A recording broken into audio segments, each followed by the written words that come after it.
Buenas tardes a todos los que están conectados. Buenas tardes, chicos. Voy a empezar mi Ateneo. Mi nombre es Fabián Nicolás Contreras, soy bioquímico, residente de segundo año de la residencia en bioquímica clínica, sede de Resistencia en la provincia del Chaco. Mi Ateneo corresponde a mi rotación por el área de inmunología del servicio de laboratorio del hospital. Se denominó LES o síndrome de Sjögren, es un caso clínico, es un Ateneo que me costó mucho encararlo o encontrar cómo encararlo. No quería que sea una clase de LES o una revisión bibliográfica de LES ni de síndrome de Sjögren. Entonces voy a empezar describiendo el caso clínico. Es una, es una paciente de sexo femenino, de 18 años de edad, de la localidad de Las Breñas y consulta al Hospital 9 de Julio el día 16 del 01 por presentar astenia, náuseas y vómitos, caída de cabello y síntomas neurológicos como ser temblores, somnolencia, debilidad muscular, movimientos involuntarios y amnesia. Frente a estos síntomas se le da un tratamiento sintomático, el médico de guardia, para los vómitos y la náusea. A los 4 días, el 20 del 01, vuelve a la consulta porque a los síntomas anteriores se le agrega hematemesis, ictericia, disminución del volumen de diuresis y edema de miembros inferiores y superiores. Se solicita un laboratorio clínico que informa una anemia con una hemoglobina de 10,4, leucopenia y plaquetopenia, alteración de las enzimas hepáticas y una insuficiencia renal, con una urea de 180 y una creatinina de 7,71. También un proceso de lisis con una LDH de 2279. Frente a este laboratorio, digamos, y por la sintomatología que presentaba, se la deriva al servicio de guardia de emergencia del Hospital Ferrando,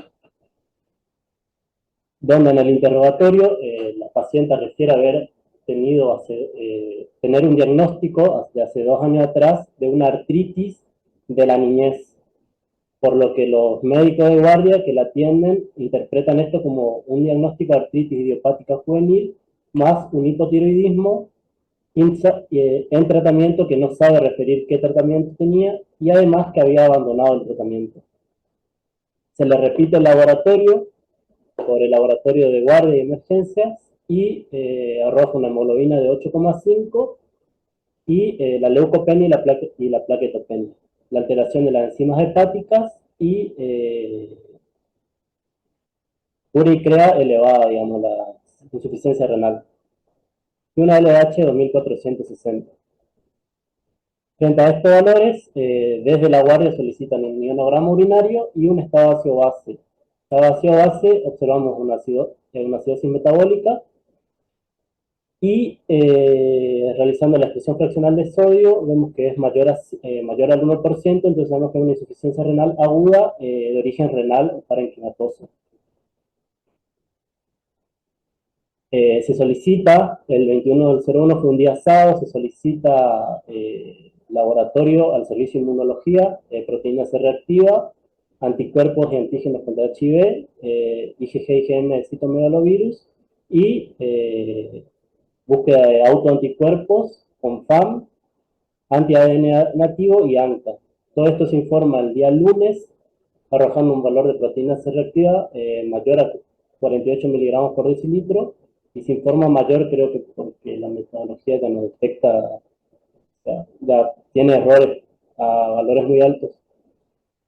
Lo que nos habla de un proceso agudo y la serología para HIV no reactiva por electroquimioluminiscencia y IgM-IgG también por electroquimioluminiscencia no reactiva. El FAN se informa negativo, o sea, los anticuerpos antinucleares, anticuerpos anti-DNA también negativo, y anticuerpos contra citoplasma neutrófilo negativo. El día 22 del 01 se interconsulta con nefrología, que decide realizar la hemodiálisis diaria. se asume como una nefritis autoinmune por su diagnóstico con el que venía, y se le indica pulso de metilprednisolona 1 gramo durante 3 días. También se piensa en un posible lupus eritematoso sistémico. Se realiza soporte transfusional por la anemia y la plaquetopenia severa y se decide la internación el día 25 al servicio de clínica médica para seguir el diagnóstico y el tratamiento. Se hace una interconsulta con el servicio de oncohematología que solicita una punción aspiración de médula ósea, se vuelve a solicitar al laboratorio un PAM y un anti-DNA y que se dose C3 y C4 complemento. Esos laboratorios se reciben el día 26. Del laboratorio de análisis clínico se informa una ferritina 942 miligramos por decilitro, un PAM positivo con una dilución 1,80 y un patrón moteado fino, y un anti-DNA negativo. C3 y C4 levemente disminuido. También se solicitó, digamos, anticuerpos anticardiolitinas que dan negativos, digamos, se solicitó eritrosedimentación elevada y anticuerpos para descartar hepatitis B y hepatitis C, resultando todos negativos, y una nueva proteína C reactiva de 24 miligramos por decilitro. El 31 del 01 se recibe el informe de oncohematología, donde el informe del extendido de médula, donde se constatan las 3 líneas celulares presentes con fenómeno de hemofagocitosis, eritrofagocitosis y fagocitosis de la serie mieloide. Estas son imágenes de la médula de la chica, digamos, donde vemos los macrófagos con eritroblastos en el interior. Acá tenemos el núcleo del macrófago y serían los núcleos de los eritroblastos.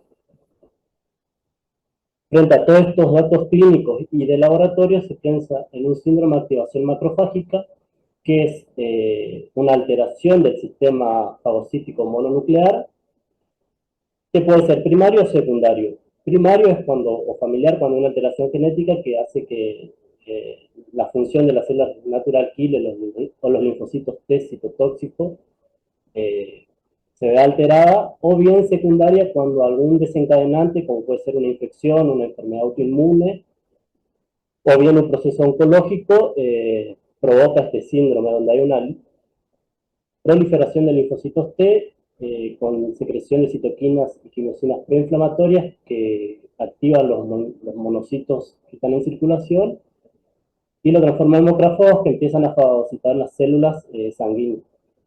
Y todo eso genera, todo este conjunto de cosas genera la clínica del síndrome de activación macrofágica, que se caracteriza por presentarse con fiebre, hepatomegalia y esplenomegalia y linfadenopatías principalmente, pero también puede sumarse disfunción neurológica, afección cardíaca pulmonar, hemorragias y afección renal. El diagnóstico se hace cumpliendo 1 o 2 criterios según la Sociedad Internacional de Histocitosis. Un criterio o diagnóstico molecular consistente con linfohistiocytosis hemofagocítica, o bien que se cumplan 5 de los 8 criterios, que son fiebre, que la paciente tenía fiebre, esplenomegalia, citopenias, digamos, de 2 o 3 líneas en sangre periférica, que tenemos hemoglobina menor a 10 gramos por decilitro, plaqueta menor a 100.000 y neutrófilos menor a 1.000, hipertrigliceridemia y hipofibrinogenemia, que no presentaba la paciente estos, hemofagocitosis en médula ósea, en vaso o nódulos linfáticos, y sin evidencia de malignidad, que sería el quinto criterio, donde se muestra, donde se manda también muestra de médula ósea al servicio de citometría de flujo, donde se informa que no se observa un compromiso de linfoma no Hodgkin ni procesos linfoproliferativos, digamos, por esa metodología y con la muestra que enviaron. Entonces, el 01 al 02 se comienza el tratamiento con gamma globulinas hiperinmunes para tratar el síndrome hemofagocítico, y hasta el 2 al 02 evoluciona con estado regular. Evoluciona bien hasta el 2 al 02, donde presenta una hipertensión arterial, 190 a 140 milímetros de mercurio, cefalea, fotofobia y convulsiones. Frente a esto se pide estudio de resonancia magnética nuclear, tomografía y laboratorio. Se le realiza una función aspiración de líquido cefalorraquídeo, se informa que es un líquido cefalorraquídeo incoloro, límpido, sin coágulos, con una glucorraquia de 52 miligramos por decilitro y un recuento de 2 elementos por milímetro cúbico. La muestra de líquido cefalorraquídeo también se manda al servicio de inmunología, o sea, al laboratorio de inmunología, donde se realiza una PCR multiplex en tiempo real. Se larga un panel para virus que pueden, más frecuente, digamos, que pueden causar meningitis o encefalitis. La metodología, el equipo sería la metodología de film array, digamos, consiste en un cassette donde se coloca la muestra, un cartucho, digamos, y eso se coloca en el equipo, es todo automatizado. Entonces, en una primera porción ocurre la purificación del ADN y el ARN, la ocurre en dos PCR, digamos, una amplifica todo el material genético, después una más específica, y por último, en estos pocillitos van ocurriendo diferentes PCR, digamos, con diferentes primer y sondas marcadas para detectar cada uno de estos virus. De estos microorganismos, digamos. La PCR da negativa para todos los microorganismos, entonces se piensa en un síndrome de 3, que es una encefalopatía posterior reversible, es decir, que revierte cuando se saca la gamma globulina hiperinmune. Entonces el 15 del 02, una vez retirado ese tratamiento, evoluciona a febril, hemodinámicamente estable, saturando al 99% al aire ambiental y sin nuevo episodio de convulsiones. Por eso el 22 del 02 se traslada nuevamente al servicio de clínica médica para seguir estudiando la etiología de todo este cuadro que presentaba la paciente. Ese mismo día se interconsulta con el servicio de reumatología y la reumatóloga del hospital se comunica con la madre y le pide que le mande fotos de las articulaciones y de las lesiones que presentaba la chica. Y la chica presenta poliartralgias, edema generalizado, edema en los ojos, en ambos ojos, y la reumatóloga, al ver estas lesiones, descarta eh, dice, esto no es una artritis idiopática juvenil, porque según ella, las artritis idiopáticas juveniles que ella vio, generalmente son oligoarticulares, es decir, afectan uno o dos articulaciones y no producen así esas inflamaciones, no son poliarticulares. También presentaba hematomas y equimosis, ¿sería? Sí. Entonces se comunica con el médico de la clínica privada donde se trataba la chica y el médico le refiere que a los 15 años de edad la chica empezó con equimosis espontánea, alopecia o caída de cabello, temblores, parestesia, digamos, y ante eso, y sequedad de ojo y boca. Ante esos síntomas, él había solicitado un laboratorio y en el laboratorio se informa un FAN positivo de 1 en 1280, esto en junio del 2020, un anti-ROP positivo, un anti-LAP positivo y un anti-DNA negativo, complemento normal, anticardiolistinas negativo, anticuerpo antiantígeno Smith, digamos, negativo, eritro elevada, PCR 3 cruces, digamos, e hipergama y una hipergama policlonal y factor reumatoideo positivo. Frente a este cuadro, digamos, y con ese laboratorio, su médico la diagnostica como síndrome de Sjögren y la trata para ese síndrome. Pero la reumatóloga, no conforme con ese diagnóstico, porque no explicaba la sintomatología neurológica que presentó inicialmente, ni la afección renal, pide que se le realice una función biopsia renal para descartar enfermedad inmunológica asociada, o sea, para descartar lupus eritematoso sistémico. La función no se realiza y se informa el tiempo de sangría prolongado, porque el tiempo de sangría dio prolongado, mayor a 6 minutos. El 3 en 3 se da el alta con controles por servicio de nefrología y de reumatología. El último laboratorio que tiene en el hospital es del 27, el último control. Sigue con la metilprednisolona a la paciente y no se llegó al diagnóstico etiológico. No se llegó a confirmar el lupus, en realidad, que es lo que piensa la paciente que podría estar generando la insuficiencia renal y los síntomas neurológicos. Entonces, yo me preguntaba, digamos, yo que no tengo experiencia, digamos, y estoy en el laboratorio, ¿por qué seguía pensando en lupus y no se quedó con el Sjögren, digamos? Y cuando fui a hablar con ella me dice que por la experiencia, digamos, y por la clínica, por la alteración de la función renal y neurológica, es más frecuente que se produzca en un lupus que en un síndrome de Sjögren, que por ahí es difícil el diagnóstico de la enfermedad autoinmune porque no siempre los autoanticuerpos dan positivos en el laboratorio y muchas veces ellos, para llegar al diagnóstico, se agarran de la clínica y haciendo el tratamiento empírico, digamos, funciona y entonces de esa forma llegan al diagnóstico.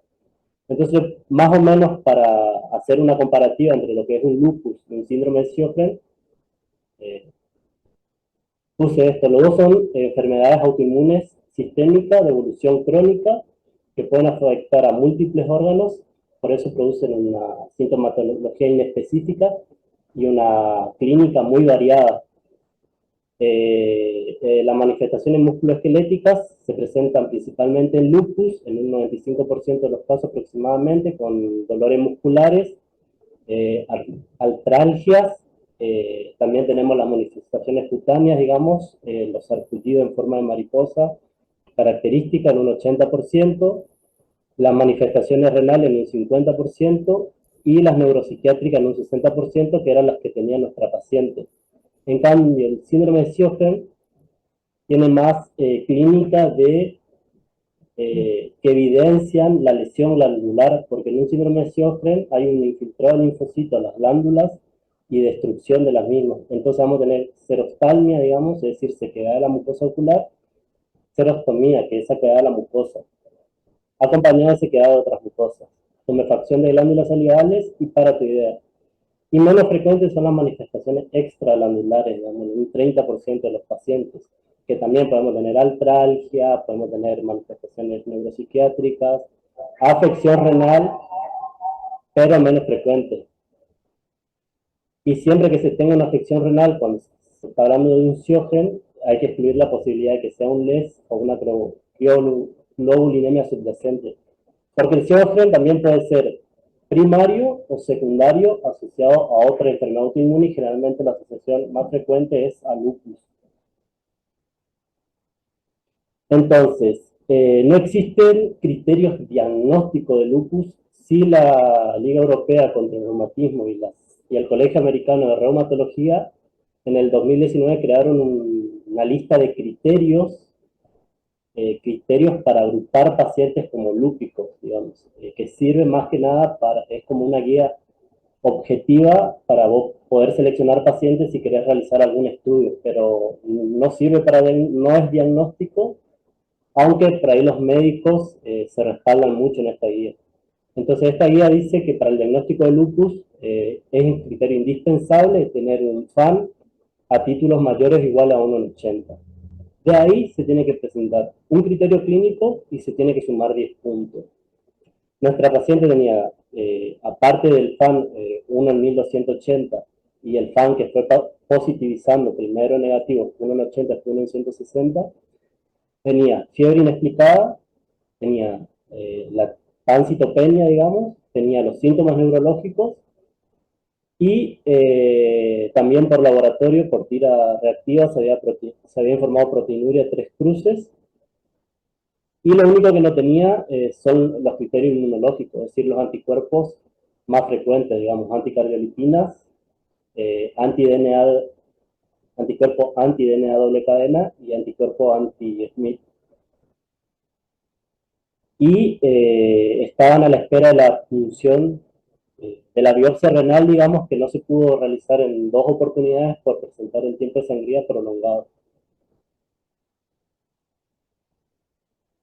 Los criterios del síndrome de Sjögren son más bien clínicos y tiene que ver con una prueba objetiva de alteración de la función de las glándulas salivales, digamos.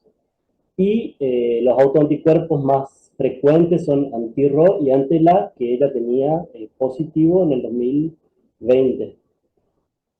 Entonces, de presencia de 4 de los 6 criterios, digamos. O presencia de 3 de los 4 criterios objetivos.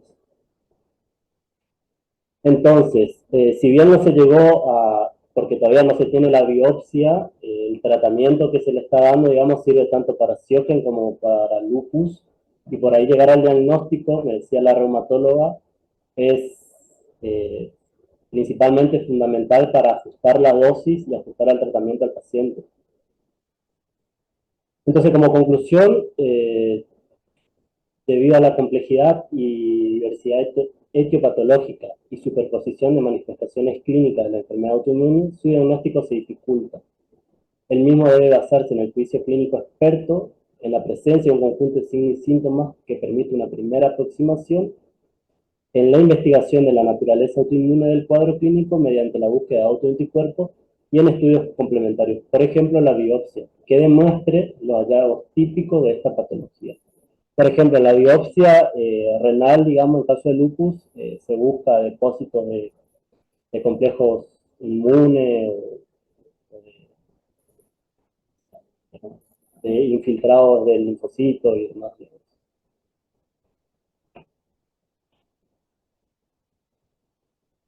Bueno, eso es todo. Si tienen alguna pregunta, pueden prender sus micrófonos o alguna aclaración. Cuando fue internada, todo trataba con eso. Había estado tratada y controlada hasta septiembre del 2021 y después abandonó el tratamiento y abandonó las consultas. Y vos pensás que si podría ser un LEC, ¿por qué quedaría negativo al PAN y también? Y estábamos hablando con Ale justamente eso de como que es la IFI, que se usa una inmunofluorescencia indirecta, no está estandarizada, digamos, primero, y, y eso, o sea, depende mucho, es muy dependiente del laboratorio, digamos, del equipamiento y del personal, digamos, subjetivo. Ajá. No, y el punto de positivo Así no es. puede ser por la inmunosupresión que tiene por el síndrome psíquico, porque tiene todas las líneas. Y otra, por ejemplo, también otros antígenos que son característicos del lupus es el anti-DNA y anti-SMI, digamos, el anti-DNA doble cadena que no da positivo, tampoco da todo negativo. Sin embargo, la médica, la reumatóloga, sigue pensando que puede ser un lupus. Porque da negativo y puede ser por la tecnología, por la técnica, digamos. El día se le hizo y dio un anti-RO positivo, ¿no? Ahora. Bueno, ahí descartaría que Juan esté mal hecho porque el día tiene mucha mayor sensibilidad. Sí.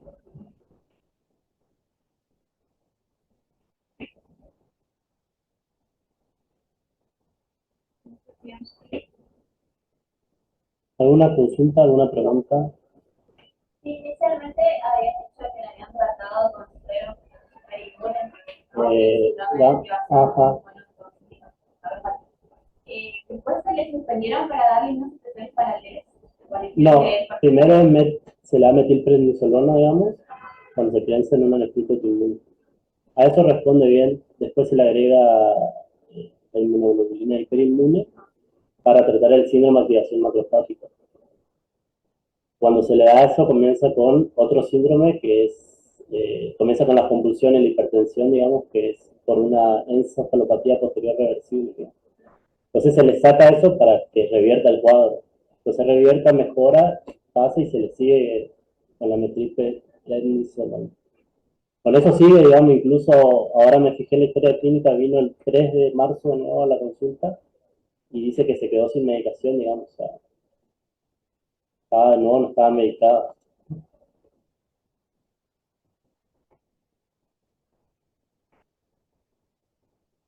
Vale.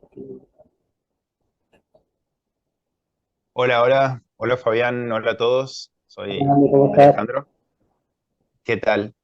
Bueno, quería primero rescatar la idea del Ateneo de Fabián, que normalmente todos tendemos a hacer lo mismo con un Ateneo, agarrar un caso clínico de libro que reúne todos los criterios y explicar en base a eso la patología sobre la cual nos queremos explayar. Pero lo cierto es que no siempre así se presenta, o la mayoría de las veces no se presenta así el paciente a la consulta. Y bueno, este me parece que se eligió un ejemplo súper claro de lo que pasa muchísimas veces en reumatología. Que, fíjense, esta chica venía con un diagnóstico que no sabemos bien de dónde lo sacó, de artritis idiopática juvenil, que después de ver eh, un reumatólogo primero que pensó en Sjögren y otra después que piensa en lupus, todavía sigue sin estar claro su diagnóstico.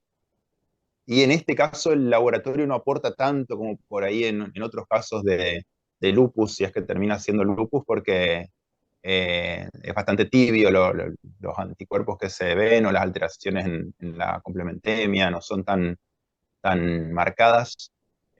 Así que bueno, es un buen caso para ver cómo se tienen que arreglar a veces los médicos con lo poco que tienen, y la importancia de referirse a los expertos del área, que hay dos reumatólogos especialistas en el área que no coinciden con el diagnóstico.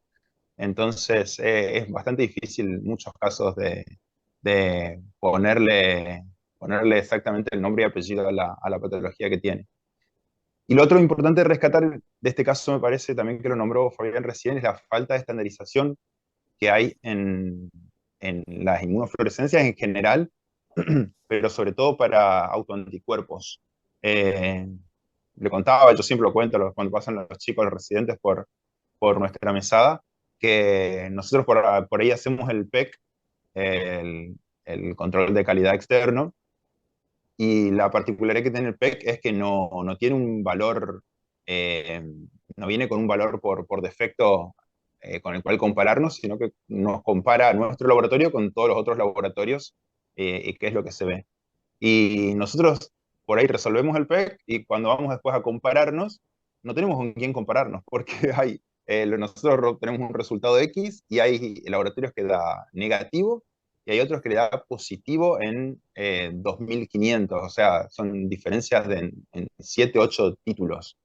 Entonces es muy complejo y se recomienda siempre que un paciente se haga el seguimiento, sobre todo en un mismo laboratorio. Pero eso puede explicar acá las diferencias esas de FAN tan abruptas que hay, más allá de que puede oscilar el FAN en el transcurso de la enfermedad.